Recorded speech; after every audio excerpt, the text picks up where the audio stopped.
Dios le bendiga, amado pueblo de Dios, y usted que se está conectando, ya sea a través de radio, televisión, internet o en este espacio virtual. Le saluda como siempre su pastor evangelista Mario Ruiz de la Iglesia Centro Cristiano Fuego Santo, desde la hermosa ciudad de Hanford, en California, la ciudad deseada y no desamparada. Estamos en una nueva serie, la serie se llama Inquebrantables, y hoy vamos a tomar un tema muy poderoso. Y el tema es: tengamos una fe inquebrantable. Cuando hablamos de fe, siempre nos acordamos de el patriarca Abraham y de tantos otros siervos de Dios. Pero hoy mi corazón me enfoca a escudriñar la palabra en un salmista, el rey David. Y para eso, hermanos, vamos a escudriñar el Salmo 4, que es de grande bendición. Pero como base, hermano, quiero que usted abra su Biblia y la ubique en el Salmo 4, verso 8, el último verso de ese poderoso salmo. Y la palabra se lee en el nombre del Padre, del Hijo y de su Santo Espíritu. En paz me acostaré y asimismo dormiré, porque solo tú, Jehová, me haces vivir confiado. Gracias por tu palabra es verdad. Hoy queremos, Señor, esa fe inquebrantable, la cual tuvo David. ¿Y en qué se basó, Señor? ¿En qué fue lo que se basó?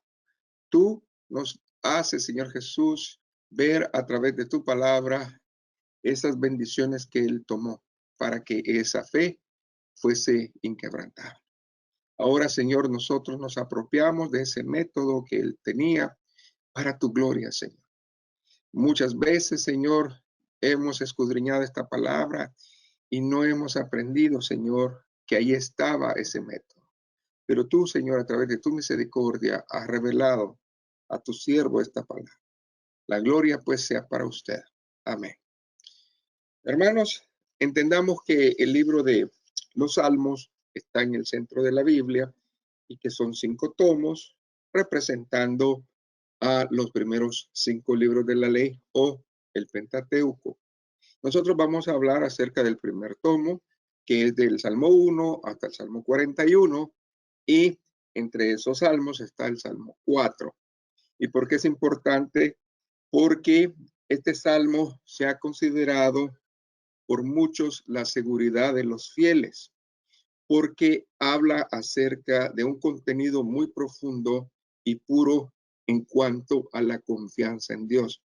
Hoy este tema es tan necesario, no solamente para nuestras vidas, sino que también para su vecino, para su familiar, para su amigo, porque hablar de confianza en estos días es algo que no prácticamente se escucha, y Dios quiere que nosotros tengamos esa bendición.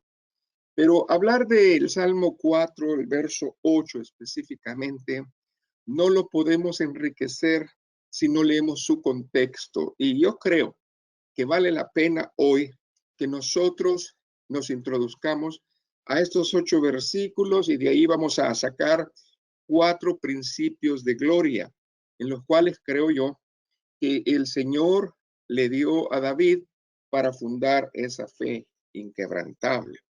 Y vamos a aprenderlos el día de hoy.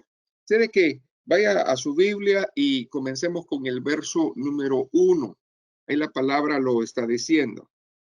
Lo primero que yo veo es una palabra de compromiso. Respóndeme cuando clamo. Alguien que habla así al Señor es porque ha tenido intimidad con Dios. Alguien que le habla así al Señor es porque está seguro de que ese Dios le escucha y le habla. Pero aquí dice: respóndeme cuando clamo, oh Dios de mi justicia.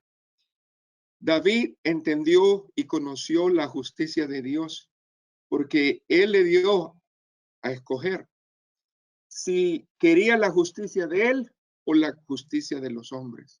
Y él dijo: prefiero mejor tu justicia. Y esa justicia vino a su vida. Y cuando Dios habla de juicio, hermano, es algo muy difícil. Por eso mandó a su Hijo Jesucristo, para que nosotros no estuviéramos en el trono de justicia, sino en el trono de misericordia, el cual es amplio para perdonar si nosotros venimos arrepentidos a Él. En ese lugar que es el trono de su gracia, el trono en donde nosotros estamos parados, es donde nosotros estamos bendecidos, en donde nuestra fe reposa, en donde nuestra confianza, hermanos, se deleita.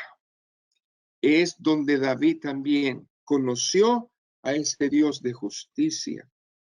Cuando estaba en angustia, tú me hiciste ensanchar. ¿Cómo yo en una angustia puedo crecer? No es que el proceso se vaya a ir, sino que yo, en mi fe, en mi alma y mi espíritu, voy yo a crecer. Y esta es una de las lecciones mayores que debemos de aprender.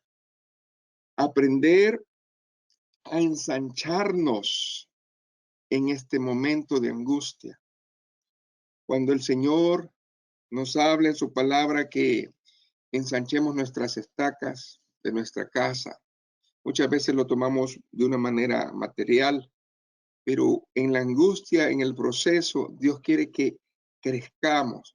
Y aquí yo veo esto fuertemente para nosotros. Es un llamado de atención. Yo no puedo ensancharme, yo no puedo crecer si no aprendo a escuchar. Y aquí el Señor me está enseñando eso. Ahora bien, cuando clama a ese Dios de justicia, le dice, ten misericordia de mí y oye mi oración. No puedo venir ante el trono de su gloria, ante el trono de su gracia, en una manera altiva, en una manera de conveniencia. Tengo que venir en una manera dispuesta. Probablemente usted diga, qué fuerte esa palabra, respóndeme cuando clamo. ¿Acaso no somos hijos? ¿Acaso nuestros hijos no tienen derecho a pedirnos algo? ¿Acaso David no tenía esa confianza para pedirle a su Dios? Esa es la misma confianza que Dios nos ha dado a nosotros. Y esa es confianza de tener a ese Dios santo. Ahora viene y dice, hijo de los hombres, ¿hasta cuándo volveréis mi honra en infamia? Amaréis la vanidad y buscaréis la mentira. Selah. Aquí estamos tocando algo que nosotros tenemos como personas. Dios le dio a todo ser humano el libre albedrío. Y nosotros usamos el libre albedrío para muchas cosas, para hacernos sentir que podemos enseñorearnos de las decisiones, enseñorearnos de cómo tomar el rumbo de las cosas en nuestra vida y no pedimos consejo de Dios. Y de esa manera fallamos y fracasamos. Por eso Dios habla sobre vanidad, habla acerca de mentira. ¿Por qué? Porque el poner la confianza en otras cosas nos desvía de la voluntad de Dios. Muchos hoy en día tienen la confianza en el horóscopo, otros en ídolos, otros en tantas cosas. Pero si nuestro centro no es Él, entonces todo lo que hagamos solamente va a ser vanidad. Y dice el verso 3, sabed pues que Jehová ha escogido al piadoso para sí. Jehová oirá cuando yo a él clamare. Esto es la promesa, la seguridad de que él nos escucha. Él va a oír al piadoso, él va a oír al menesteroso, él va a oír al humilde, él va a oír a aquel que sabe amar a Dios. Y dice que está con esa seguridad, con esa confianza de que todo lo que pase tiene una razón. No es castigo de Dios, no es que Dios se ha descuidado, no es que Dios nos haya dejado al último, es que nosotros debemos enfrentar los procesos de Dios. Ahora bien, hay un requisito. El verso 4 es el verso de plenitud, en donde nosotros vemos un asentamiento. ¿En qué debemos asentar nuestra vida? Ahí dice, temblad y no pequéis. Poderosas palabras. Tercero, meditad en vuestro corazón, estando en vuestra cama y callad. Yo puedo ver aquí varias cosas. El conocer a Dios va a crear en nosotros un temor reverente. No puedo yo tener temor de Dios si yo no estoy conociéndole a Él. Entonces, al recibir ese temor de Dios en mi vida, viene algo que nosotros a veces estábamos luchando y es obedecer a Dios. Cuando nosotros aprendemos a obedecer a Dios, entonces comenzamos a depender de Dios. Y cuando comenzamos a depender de Dios, crea un deseo, como dice la palabra, que Él nos da el querer como el hacer por su buena voluntad. ¿Y cuál es ese deseo? El deseo que tenemos es que nos hable. Y fíjese cómo este varón está hablando en la hora más especial. Es una hora, hermanos, en donde nosotros estamos indefensos, estamos con poca fuerza, estamos prácticamente deseando dormir. Pero él, a pesar de su cansancio, él no se depositaba en los hombres. Él depositaba su confianza en él. Pero él pedía a Dios que le escuchara, que le hablara. Y entonces él aprendió, hermanos, a callar, porque hay que entender que Dios quiere hablar. Y aquí la palabra de Dios dice que yo aprendí a callar. Cuando yo aprendo a callar y comienzo a escuchar, entonces voy a crecer, porque Dios me va a guiar. Su Espíritu Santo está listo a revelar bendiciones a nuestras vidas, siempre y cuando nosotros lo deseemos. Y el salmista, el rey David, era apasionado por Dios. Era una persona que antes de ir a acostarse, a levantarse y estar donde estaba, él sabía que estaba alabando a Dios. Ahora bien, cuando nosotros somos capaces de comenzar a alabar a Dios, a callar, a escuchar, va a venir algo en nosotros. Van a crecer frutos. ¿Y cuáles son esos? Fíjese el verso 5. Ofreced sacrificios de justicia y confiad en Jehová. Bueno, ¿qué es eso? Bueno, yo voy a ofrecer sacrificios de justicia por obediencia, porque yo dependo de Dios, por su misericordia, porque yo estoy sujeto a Dios, porque mi deseo es agradarlo. Y cualquier ocasión que yo tenga, yo voy a practicar esos dones de justicia. Las obras de justicia acompañan a la fe. Y cuando nosotros vemos que nuestras obras de justicia son agradables a Dios, nuestra fe comienza a ser inquebrantable. Nuestra fe está acompañada de la misericordia, de la obediencia, de la sujeción, de la dependencia de Dios. Ahora bien, aquí hay una pregunta que hace. Muchos son los que dicen, verso 6, ¿quién nos mostrará el bien? Y luego esta pregunta es interesante. Alza sobre nosotros, oh Jehová, la luz de tu rostro. Esta pregunta viene a dos tiempos. La pregunta que muchos se hacen, ¿hasta cuándo tú vas a mostrar tu bien sobre mi vida? ¿En qué manera? ¿En qué manera le expresamos ese bien de nuestra vida? Cuando nosotros oramos a Dios y somos específicos. Entonces Dios viene y trata en nuestra vida y nos dice, bueno, pues, ¿de qué estás hablando? ¿De bienes materiales o espirituales? Y tú le dices, pues de los dos, Señor. Pero aquí viene una cosa tremenda que tenemos nosotros que aprender.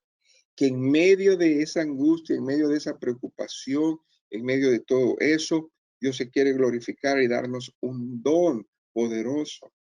Ahora bien, cuando nosotros vemos aquí, dice, alza sobre nosotros, oh Jehová, la luz de tu rostro. A Dios nadie le vio jamás, pero hemos visto a su Hijo, el unigénito, el que lo ha dado a conocer. Si yo conozco a Jesucristo, es porque conozco la palabra. Y si conozco la palabra, conozco al Verbo. Y si conozco al Verbo, entiendo que es Dios. Y entiendo que en mí está el Espíritu Santo, el que intercede por nosotros. Y entiendo que el Padre está atento a nuestro clamor. Entonces, esta bendición habla acerca de que la palabra de Dios en nosotros es luz a nuestro camino. Lámpara es a mis pies tu palabra y lumbrera a mi camino.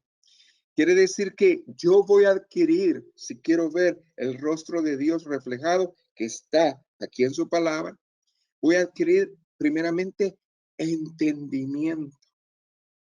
Hazme entender. Nosotros estuvimos por mucho tiempo escuchando esos textos. Enséñame el camino por donde debo de ir. Sobre ti fijaré mis ojos. Dice la palabra de Dios que nos va a dar sabiduría de Dios, entendimiento, y va a crear conciencia cristiana sobre nosotros. ¿Y qué significa eso? La dependencia al Espíritu Santo. Yo quiero depender del Señor siempre. Pero viene la bendición, va concluyendo el Salmo y habla acerca de algo que es un don. Vamos a escuchar y dice, tú diste alegría a mi corazón, mayor que la de ellos cuando abundaba su grano y su mosto. Bueno, la alegría de muchos es el éxito material. La alegría de muchos es, pues, los alcances que puedan tener. Pero eso no va a ser comparable con conocer a Dios, con servirle a Dios, con estar con Dios. Jesucristo en una oportunidad, cuando estuvo aquí en la tierra, habló fuertemente acerca del valor material y acerca de lo que nosotros necesitamos pesar por valor. Si usted se va, por favor, al libro de Lucas, en el capítulo 12, el verso 15, es una referencia en la cual puntualmente habla Jesucristo acerca de estas cosas. Y la palabra dice, mirad y guardaos de toda avaricia. Escuche bien, cuando nosotros vamos a ver al mundo, encontramos este mal. Y este mal está en todas partes. Y eso es la avaricia. Pero aquí el Señor nos corrige y nos orienta. Y nos dice lo siguiente, porque la vida del hombre no consiste en la abundancia de bienes que él posee. La vida del hombre no consiste en qué tanto tengas, sino en qué tanto conozcas a Dios. Y cuando nosotros vemos aquí a la luz de la Escritura, en el tiempo de la iglesia, cuando los apóstoles estaban predicando la palabra de Dios y que el apóstol Pablo le dio el ministerio a los gentiles, conoció muchas iglesias, pero había una en particular que él llegó a amar también, y esa fue la iglesia de los filipenses. ¿Por qué traigo a colación esto? Porque la iglesia de los filipenses no conocían la avaricia. ¿Y por qué no conocían la avaricia? Porque ellos no tenían, hermanos, bienes. Lo que tenían era, hermanos, mucho amor, servicio a Dios. Ellos aprendieron, hermanos, a entender la doctrina del contentamiento. Aprendieron a vivir el día a día. Aprendieron de que ellos podían esforzarse y bendecir aún más allá de sus fuerzas. Aprendieron de esa manera. Los filipenses, los profetas, los jueces, los apóstoles, la iglesia en este tiempo, en parte, conoce algo que el hombre no tiene y lo confunde. Y Cristo dijo que la vida no consiste en la abundancia de bienes que él posee. ¿A qué se refería Cristo? A un don que va a venir cuando nosotros realmente dependemos de Dios, y es el gozo. Por eso en el gozo nosotros tenemos mucha dependencia del Señor. Y a un momento más voy a explicar qué es esto y en qué consiste esto. Y luego llega el verso 8, en donde llega la etapa final, el epílogo, la conclusión, la bendición, en el cual dice, al final del día, yo, siendo un rey, no puedo vivir confiado con mi guarda. Yo, siendo un rey, no puedo dar, amén, a que un hombre cuide mi alma, sino que yo me deposito como un niño que es amamantado en los brazos de su Dios. Y ahí vemos la bendición clara. Y entonces, cuando uno está viviendo confiado, cuando uno tiene esa fe en el Señor inquebrantable, puede decir que tiene paz.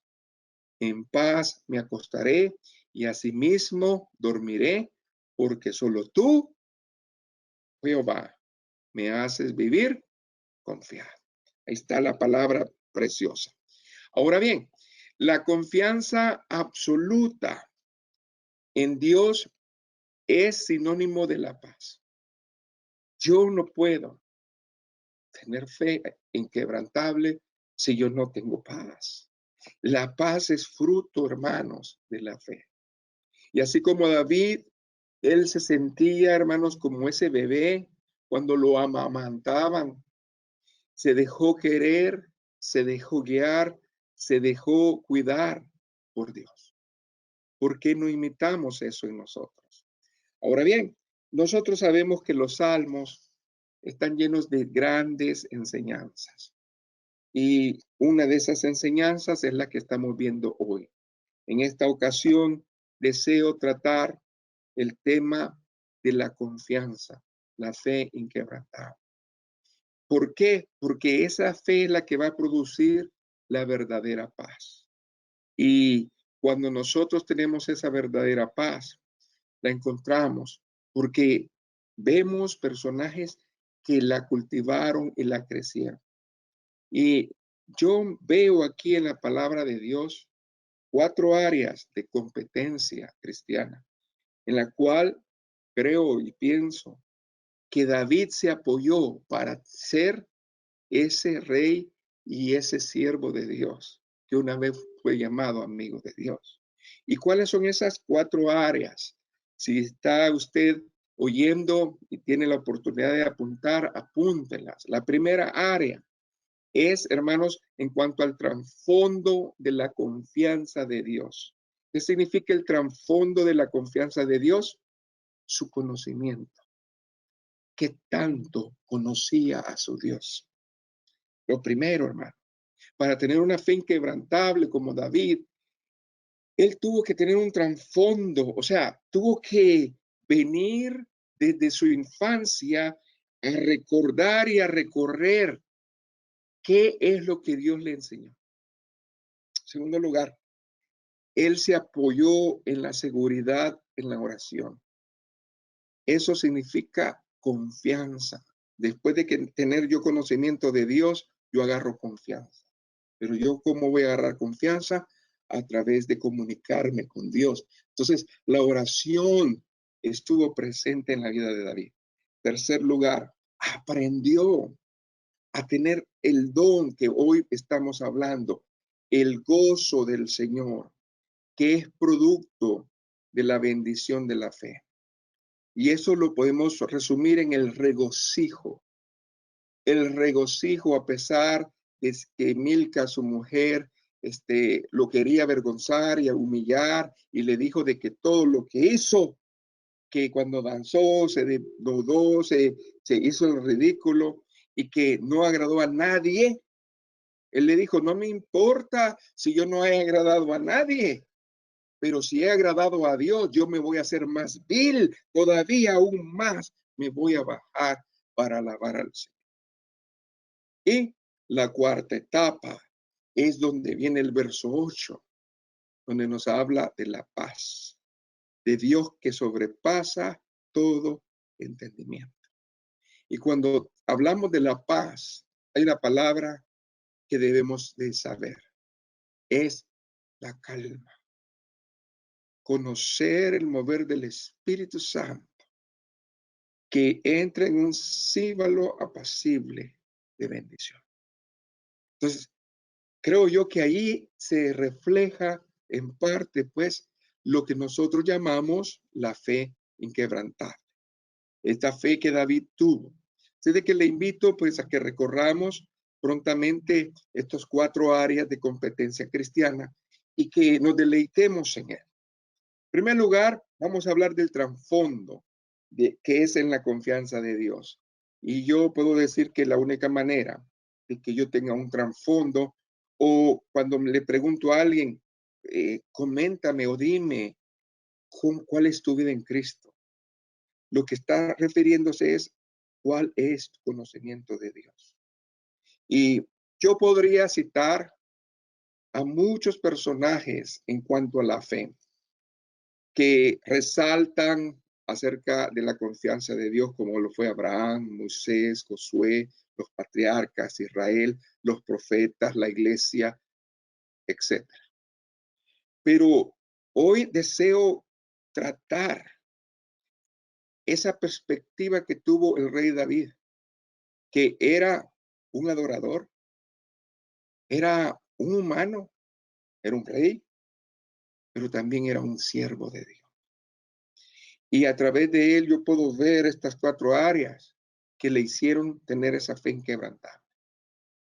Este salmo que nosotros estamos leyendo, el Salmo de David, y es uno de los que a mí me impactan, pero en particular el Salmo 4, nosotros tenemos que ver que tiene un tema, y el tema del Salmo 4 es la confianza en Dios en medio de la adversidad. Y se identifica mucho en estos días con nosotros. Hoy hay mucha incertidumbre por muchas cosas. Y en el mundo tendréis aflicción, dijo Cristo, pero confiad, yo he vencido al mundo. En muchas ocasiones, el rey David escribió salmos mientras era perseguido, mientras su propia familia, sus hijos, lo querían matar. Y aún corría peligro contra el rey Saúl. Tantas cosas que vivió él en carne propia.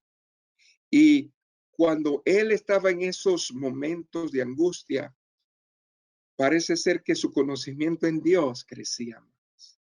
Entonces la confianza que había en él, amén, comenzaba a tomar proporciones de una magnitud diferente, a punto de que siento yo que fue una fe inquebrantable. Como lo habíamos enseñado hace algún tiempo, el año pasado, donde hablamos de la fe líquida, y es porque cuando la fe que está en nosotros es sólida, comienza, hermanos, a desgastarse, llega la adversidad y parece que nuestra fe sólida, amén, se diluye y se nos escapa de las manos.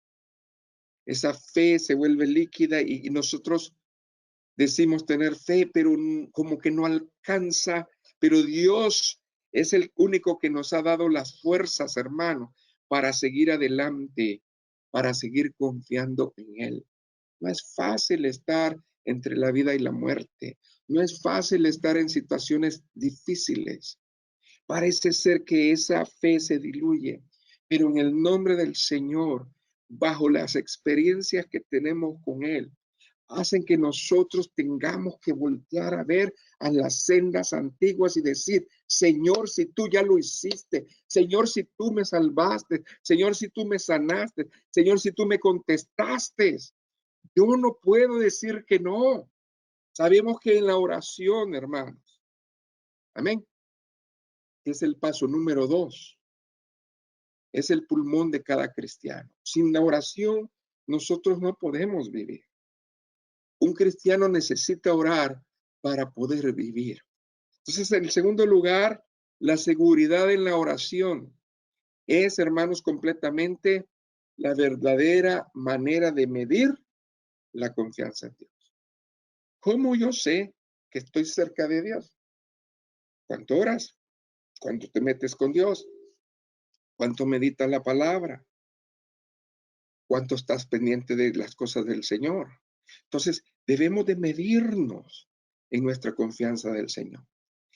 Por eso el salmista comienza con una oración en forma de plegaria a Dios. Respóndeme. No era algo agresivo,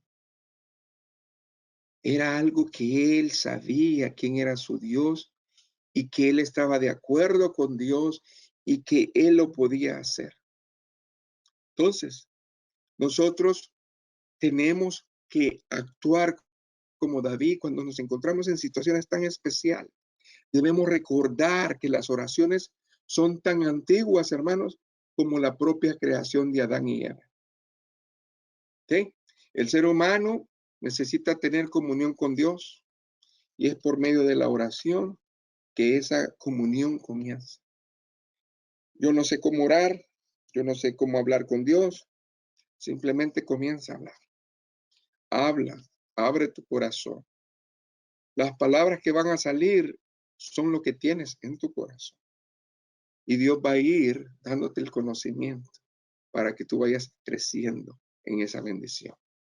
Ahora bien, muchos que se dicen ser ateos se jactan de no creer en Dios, pero en el momento de un peligro, en el momento de una tragedia o en el momento de algo grande, algunos piden ayuda, algunos maldicen a Dios, pero al maldecir a Dios se están contradiciendo a sí mismos, porque si no creen en Dios, entonces ¿por qué lo hacen? O sea, no tiene sentido muchas cosas que ellos hacen.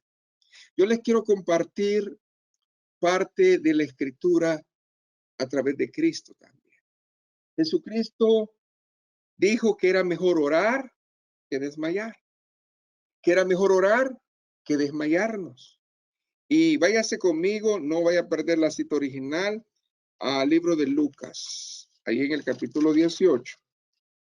Y quiero yo, hermanos, tomar varios textos porque es importante lo que la palabra dice.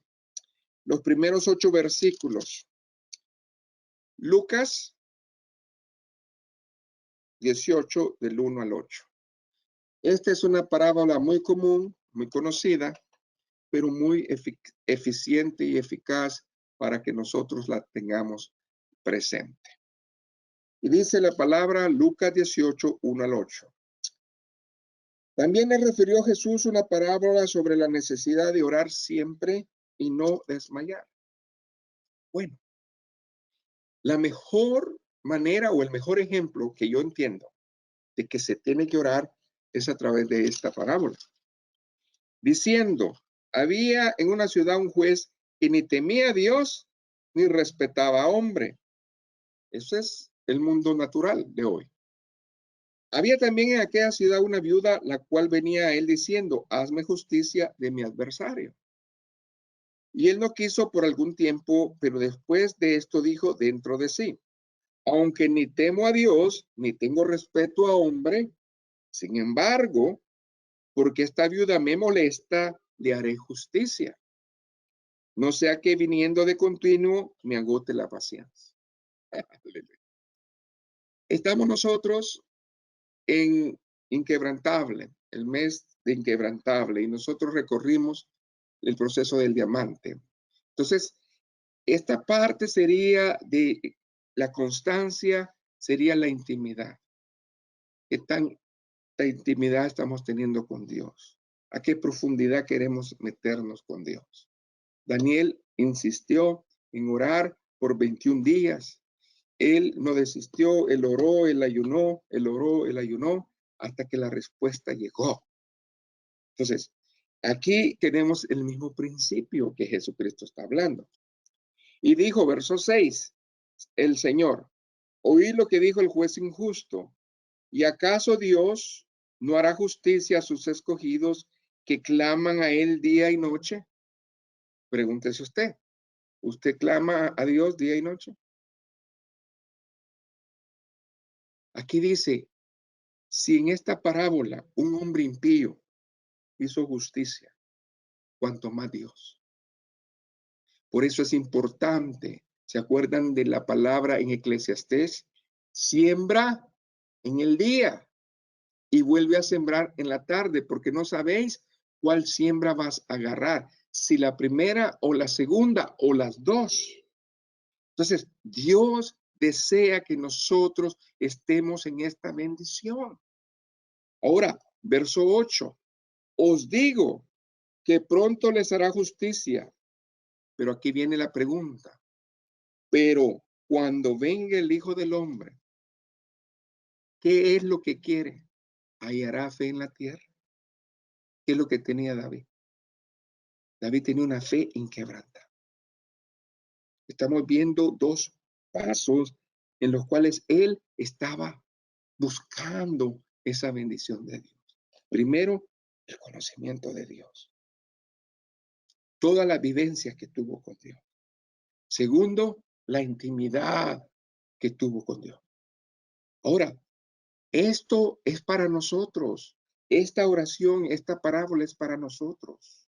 Porque el justo llega delante del Señor, quien es una torre fuerte, es un castillo en la aflicción. Nosotros, los justos, corremos a esa torre fuerte. Y esa torre fuerte es nuestra esperanza.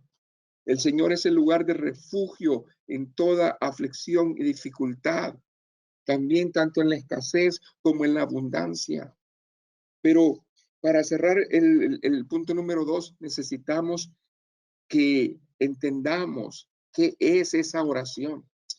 Me gusta el comentario de Matthew Henry, usted probablemente lo ha oído, que estuvo en su ministerio de apogeo en el siglo XVIII.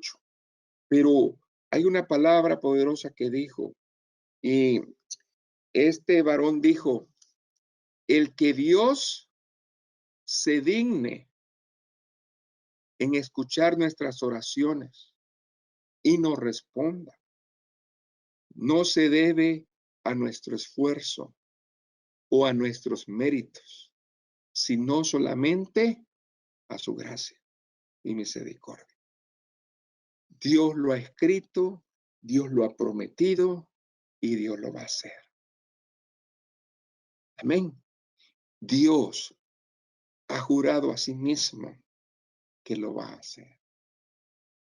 Y nosotros estamos en un mover de gracia plena en este tiempo. Que hemos fallado o fallamos, pero venimos otra vez al amado y Él nos vuelve a perdonar, nos vuelve a alabar y volvemos a caminar. Pero en una manera hermosa Dios no nos deja. Y esta es una gran verdad. ¿Por qué? Porque somos nosotros los que necesitamos hablar con Dios, no Dios a nosotros. Él ha prometido que va a estar con nosotros todos los días hasta el fin del mundo.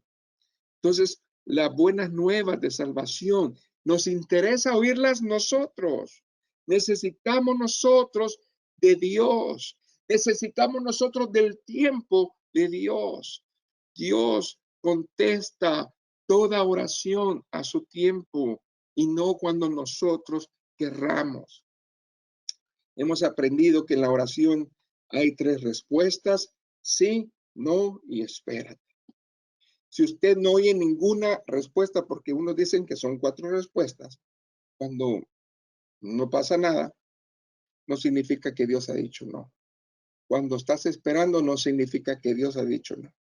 Entonces, tú tienes muchas opciones para Dios. Y si te dice no, es porque no te conviene. Es porque Dios ha visto más allá de lo que yo, lo que aquel o lo que el otro no ha visto. Dios sabe por qué hace las cosas. Y en el tercer punto, nosotros llegamos. Amén. Cuando ya el Señor nos ha dado el don de la paciencia en la oración, llegamos al gozo que es producto de la bendición de Dios en la fe.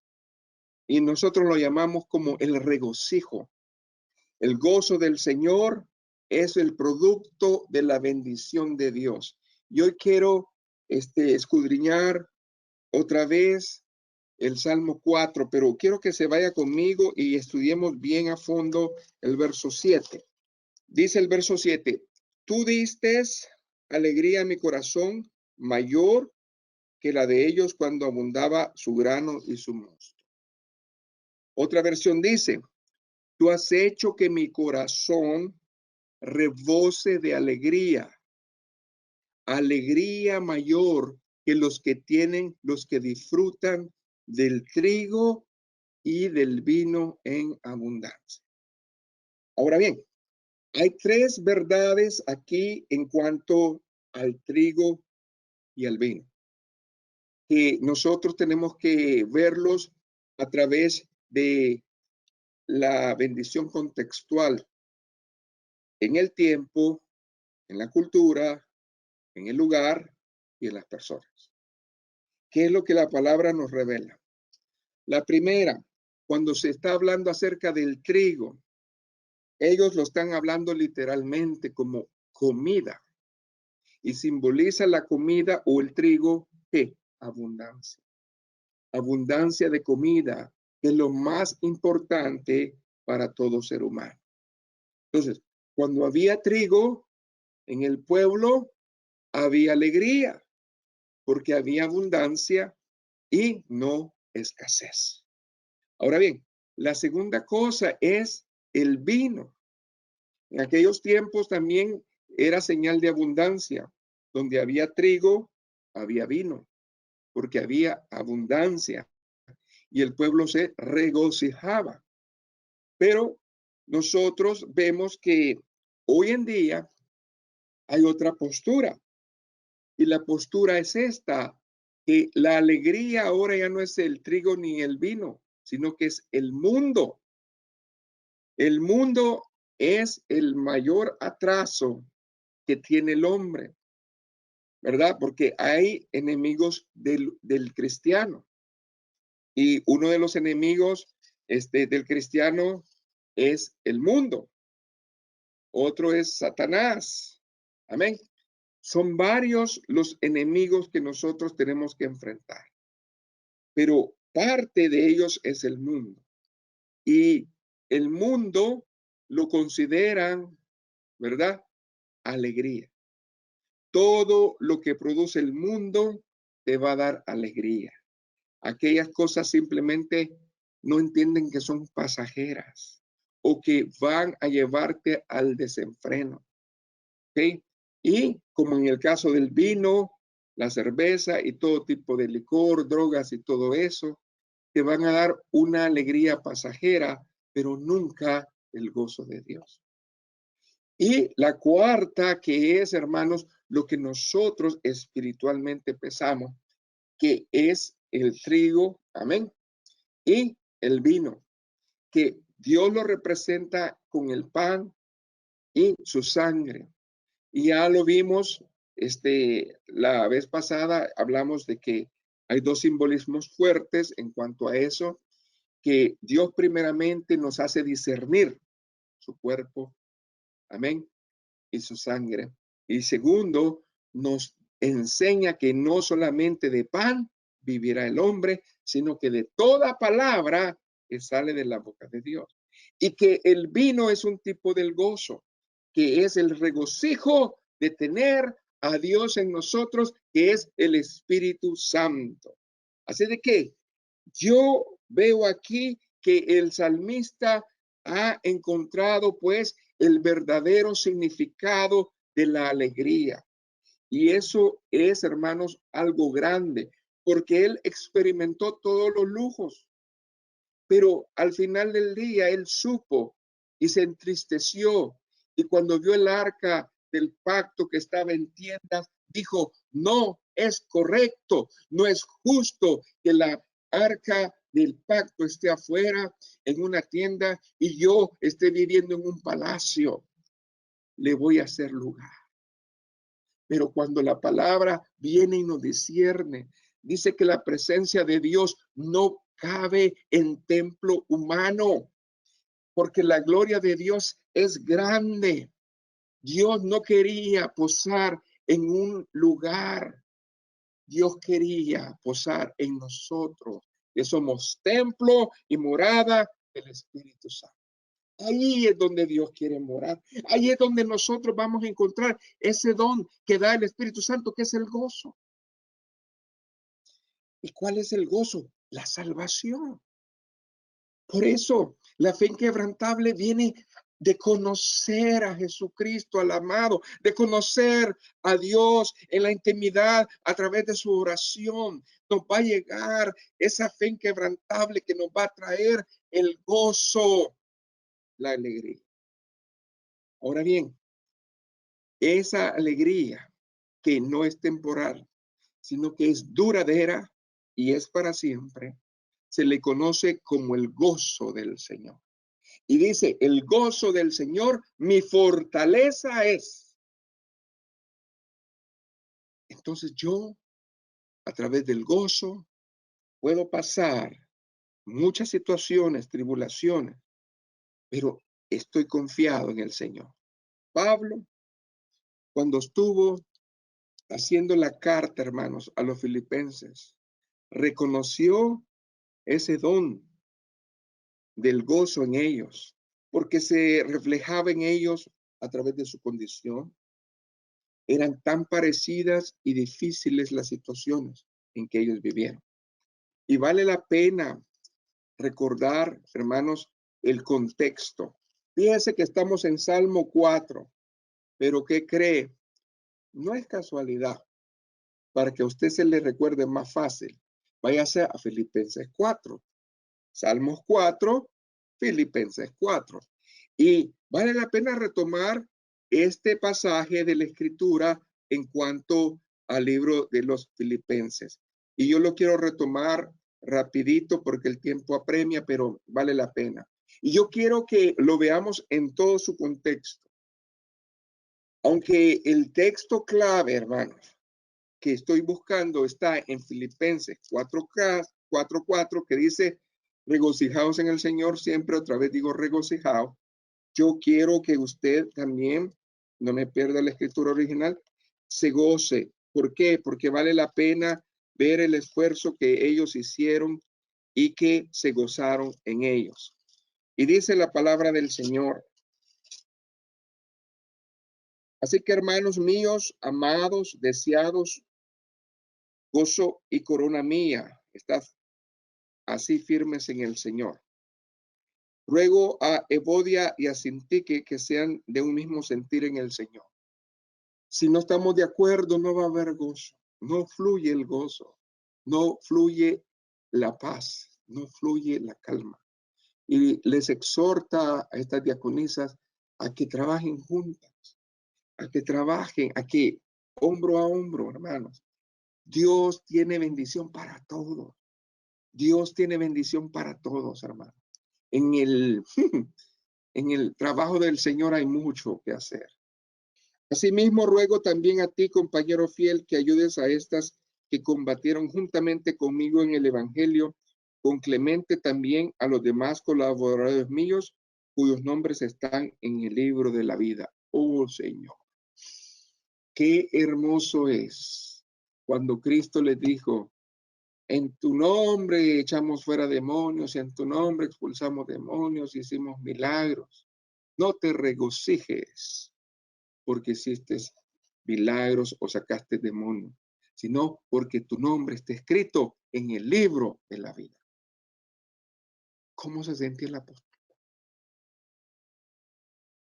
A pesar de que son siervos anónimos para el hombre, para el Señor tienen un nombre y están escritos en gloria. No solamente en el libro de las memorias, sino que en el libro de la vida, hermano. Eso es bendición. Regocijaos en el Señor siempre. Otra vez digo, regocijaos. Qué hermoso. Regocijaos en el Señor. Otra versión dice, alégrense en el Señor siempre. Insisto, alégrense. Y alegrarse en el Señor significa todo lo que venga.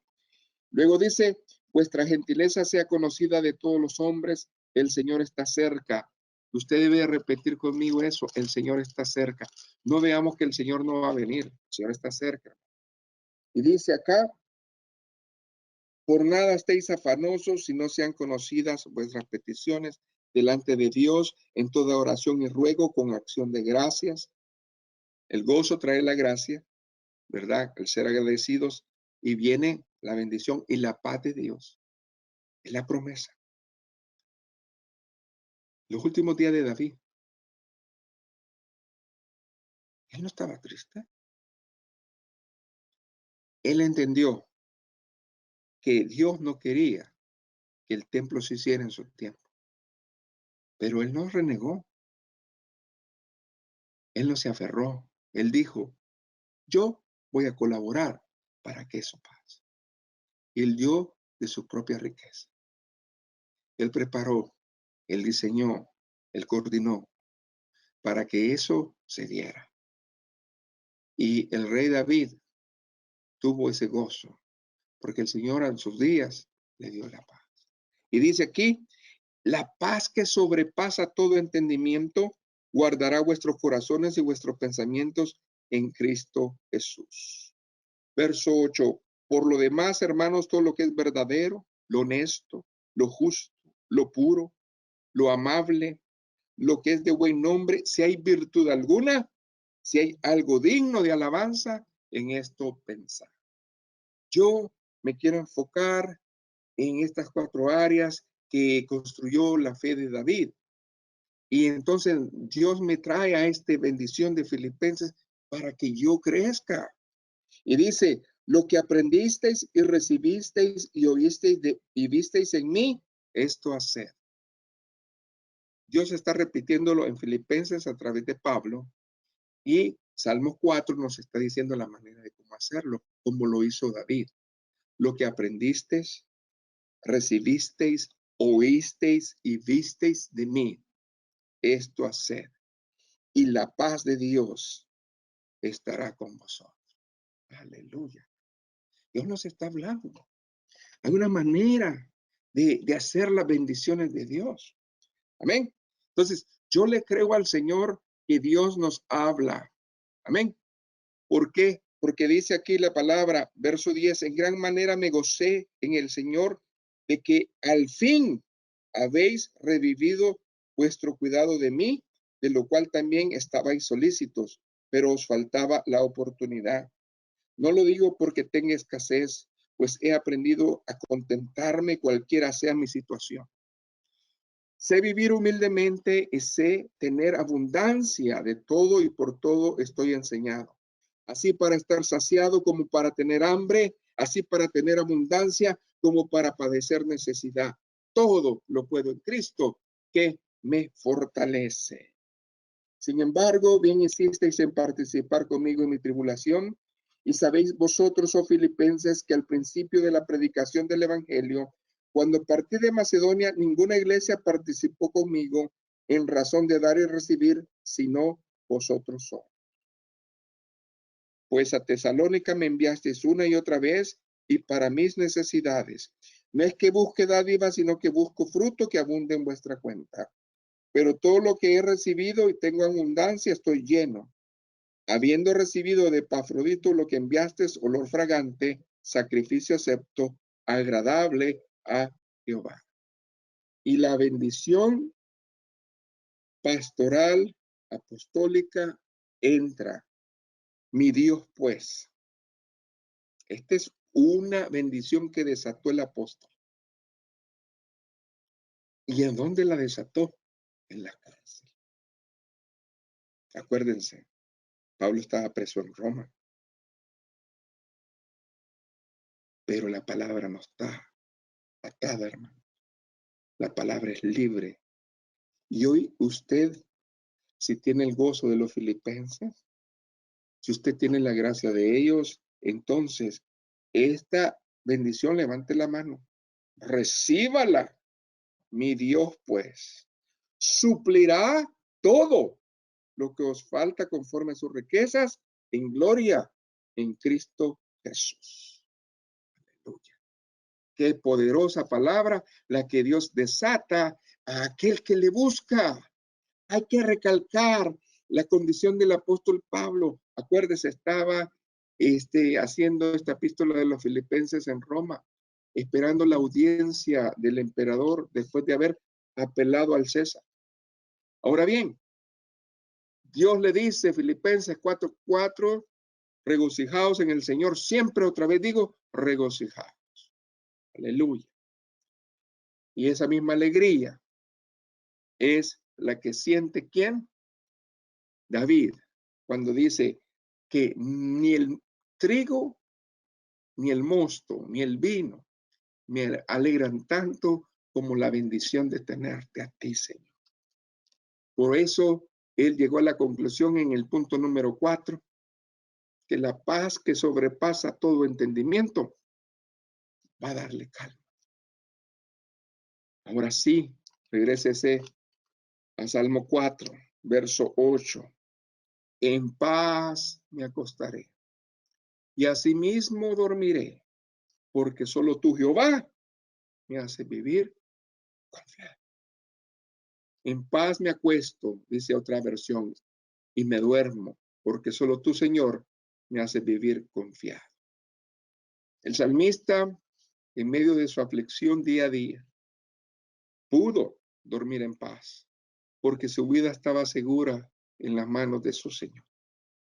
Nosotros también debemos de tener esa seguridad de que la vida nuestra se deposita en las manos de Él. Amén. Y hay un coro de hace mucho tiempo que decía, mi vida tiene seguro de fe, mi vida tiene seguro de paz, y ese seguro solamente se obtiene a través de nuestro Señor Jesucristo. Esa seguridad de paz, porque Jesucristo habló de paz cuando estuvo aquí en la tierra. ¿Se acuerdan? Váyase conmigo pues para terminar, voy terminando, a Juan 14, verso 12 en adelante. Qué bonito cuando Dios nos habla. Ahora el maestro nos está hablando acerca del último paso para tener esa fe inquebrantable. La paz os dejo, mi paz os doy. No como el mundo la da, yo os la doy. No se turbe vuestro corazón ni tenga miedo. Es el verso muy importante, 27. Dice el Juan 14, 12 en adelante. De cierto os digo, Juan 14, del 12 en adelante. El que en mí cree, las obras que yo hago, él las hará también. Y aún mayores hará porque voy al Padre. La iglesia de hoy, hermanos, ha hecho cosas que Cristo no ha hecho. Este es un milagro. La tecnología es un milagro. Poder estar aquí usted y yo es un milagro, cosa que Cristo no hizo. Nosotros las estamos haciendo. Dice el verso 14. Si algo pidierais en mi nombre, yo lo haré. Si me amáis, guardad mis mandamientos. Y yo os rogaré al Padre y os daré otro consolador para que esté con vosotros para siempre. El Espíritu de verdad, el cual el mundo no puede recibir porque no le ve ni le conoce. Pero vosotros le conocéis porque mora en vosotros y está en vosotros. No os dejaré huérfanos, vendré otra vez. Todavía un poco y el mundo no me verá más. Pero vosotros me veréis porque yo vivo, vosotros también viviréis. En aquel día vosotros conoceréis que yo estoy en mi Padre y vosotros en mí y yo en vosotros. Una promesa que un día se va a hacer realidad. El que tiene mis mandamientos y los guarda es el que me ama. Y el que me ama será amado de mi Padre, y yo le amaré y le manifestaré a él. Le dijo Judas, no el Iscariote, Señor, ¿cómo te manifestarás a nosotros y al mundo? Respondió Jesús y le dijo, el que ama mi palabra, la guardará. Y mi Padre le amará y vendremos a él y haremos morada con él. El que no me ama no guarda mi palabra. Y la palabra que habéis oído no es mía, sino del Padre que me envió. Os he dicho estas cosas con nosotros, mas el Consolador, verso 26, el clave, el Espíritu Santo a quien el Padre enviará en mi nombre, Él os enseñará todas las cosas y os recordará todo lo que os he dicho. Verso 27, la paz os dejo, mi paz os doy. No os la doy como el mundo la da.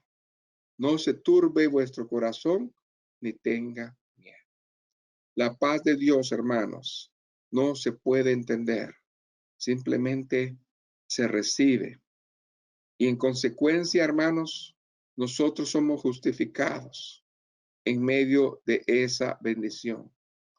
Y cuando el ser humano está en paz con Dios, no importa la aflicción, porque viene la paz interior que perdura. Y puede uno decir como el salmista firmemente, en paz me acostaré y asimismo dormiré, porque solo tú, Jehová, me hace vivir confiado. No se turbe vuestro corazón ni tened miedo. Filipenses nos dijo que no nos inquietemos por nada. Amén. Porque la paz de Dios que sobrepasa todo entendimiento va a guardar nuestros corazones en Cristo Jesús. Esta paz con Dios es el seguro de la vida eterna. Por eso nosotros estamos confiados. Deseemos pues tener esa fe inquebrantable.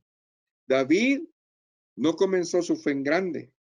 Fue en el camino cuando él lo vivió, donde se dio cuenta que esa fe iba creciendo y aprendiendo a depender y a confiar en Dios. David aprendió a beneficiarse en estas 4 áreas de competencia. Cuando él, hermanos, tuvo el conocimiento de Dios, cuando él tuvo la confianza de Dios, cuando recibió el fruto del gozo y estuvo en la paz del Señor. ¿Cómo es su experiencia? ¿Se parece a estos pasos que acabamos de hablar? ¿O a lo mejor Dios le ha dado otro método diferente? No lo sé. Pero si usted vive y cumple estas cosas, va en busca de esa fe inquebrantable. ¿Cuánto queremos tener esa fe? Buen Dios y Padre, he predicado tu palabra, Señor, gracias porque tú nos haces vivir confiados. Gracias porque hoy nos hiciste entender tu palabra, Señor. Deseamos que siempre, Señor, nosotros estemos en el camino amplio, así como los filipenses, Señor, que ellos daban más allá de sus fuerzas, que ellos no veían, Señor, algo imposible, ellos veían lo posible en ti. Y nosotros también debemos de reconocer, Señor, que como ministerio debemos de luchar y vivir bajo ese estándar, Señor. Gracias porque debemos de estar confiados de que tú ya has hecho todo. En el nombre de Jesús. Amén y amén. Que el Señor los bendiga.